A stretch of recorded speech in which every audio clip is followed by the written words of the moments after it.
Good morning my dear student. आज जो हम बात करने वाले हैं बेटा वो किसके ऊपर बात करने वाले हैं, वो सक्रियण ऊर्जा के ऊपर बात करने वाले हैं। बहुत बहुत इंपॉर्टेंट है। देखिए सक्रियण ऊर्जा से कभी कभी परिभाषा आ जाती है या कभी कभी इसके ऊपर आंकिक प्रश्न आ जाता है। तो पहले हम परिभाषा की बात कर लेते हैं। तो किसके ऊपर बात करने वाले हैं बेटा, सक्रियण ऊर्जा। ध्यान से सुनिए बेटा, 1 मिनट से ज़्यादा नहीं लगेगा परिभाषा को याद करने में। एक बार फिर से बता देता हूँ, अगर आप मेरे लेक्चर को बहुत ध्यान से सुनेंगे तो पूरी केमिस्ट्री में कोई भी पॉइंट ऐसा नहीं आएगा जिसकी थ्योरी को याद करने में आपको दिक्कत होगी या कोई प्रॉब्लम आएगी। कैसे याद कर सकते हैं, देखिए बेटा, मैंने सबसे शुरू में ही आपको अपने पहले लेक्चर में क्या बताया था। मान लीजिए आपके पास कोई समीकरण है जिसमें R से P बन रहा है। मैंने क्या कहा था कि जो एरो से पहले होता है उसको आप अभिकारक कहते हैं, और जो एरो के बाद का होता है बेटा उसको आप क्या कह देते हैं, उत्पाद कहते हैं। तो आप तो ऊर्जा पढ़ रहे हैं, तो कैसे याद कर सकते हैं, वह न्यूनतम अतिरिक्त ऊर्जा। फिर से सुनिए, वह न्यूनतम अतिरिक्त ऊर्जा जो अभिकारक के अणुओं को, वह न्यूनतम अतिरिक्त ऊर्जा जो अभिकारक के अणुओं को उत्पाद में परिवर्तित करने के लिए आवश्यक होती है। तो कहने का मतलब क्या है कि जो अभिकारक के अणु हैं उनको किस में परिवर्तित करना है, उत्पाद में परिवर्तित करना है। तो अभिकारक के अणुओं को उत्पाद में परिवर्तित करने के लिए जितनी ऊर्जा की क्या होगी बेटा, आवश्यकता होगी, वो क्या कहलाएगी, सक्रियण ऊर्जा कहलाएगी। तो याद हो गई ना कि वह न्यूनतम अतिरिक्त ऊर्जा, ये लाइन तो आप लिख सकते हैं ना, वह न्यूनतम अतिरिक्त ऊर्जा जो अभिकारक के अणुओं को उत्पाद में परिवर्तित करने के लिए क्या होती है, आवश्यक होती है, क्या कहलाती है, सक्रियण ऊर्जा। तो मैं एक बार लिख भी देता हूं जिससे और याद हो जाए, मेरे साथ बोलते चलिए, वह न्यूनतम अतिरिक्त, वह न्यूनतम अतिरिक्त ऊर्जा जो अभिकारक के अणुओं को, जो अभिकारक के अणुओं को किस में बेटा, अभिकारक के अणुओं को उत्पाद में परिवर्तित करने के लिए आवश्यक होती है, परिवर्तित करने के लिए आवश्यक होती है, आवश्यक होती है। क्या कहलाती है, सक्रियण ऊर्जा कहलाती है। तो वह न्यूनतम अतिरिक्त ऊर्जा जो अभिकारक के अणुओं को उत्पाद में परिवर्तित करने के लिए आवश्यक होती है, सक्रियण ऊर्जा कहलाती है।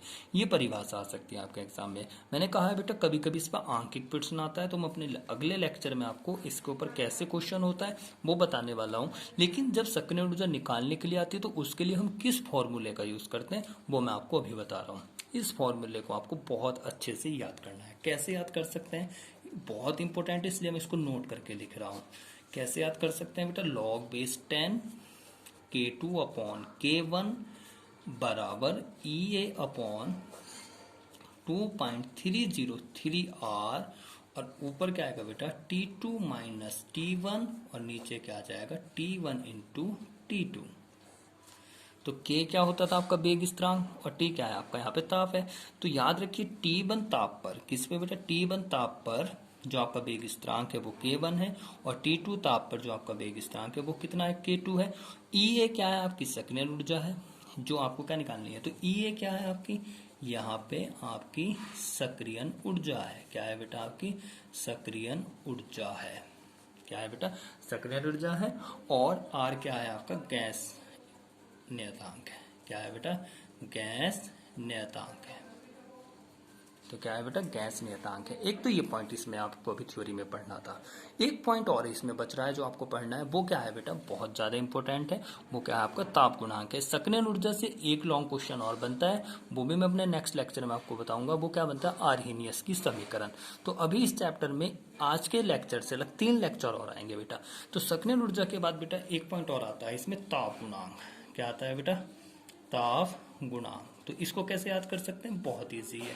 कैसे कर सकते हैं, 10 डिग्री सेल्सियस ताप के अंतर पर, कितने डिग्री सेल्सियस ताप के अंतर पर, 10 डिग्री सेल्सियस ताप के अंतर पर वेग स्थिरांक के अनुपात को।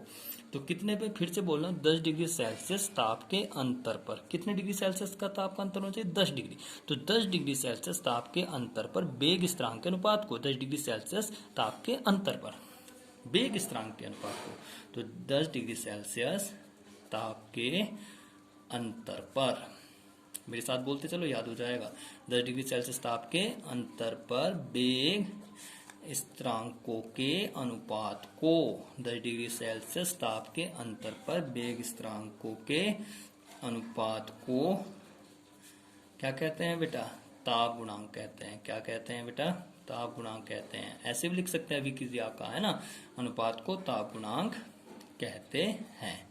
अब क्या करो, मान लो, माना, क्या माना?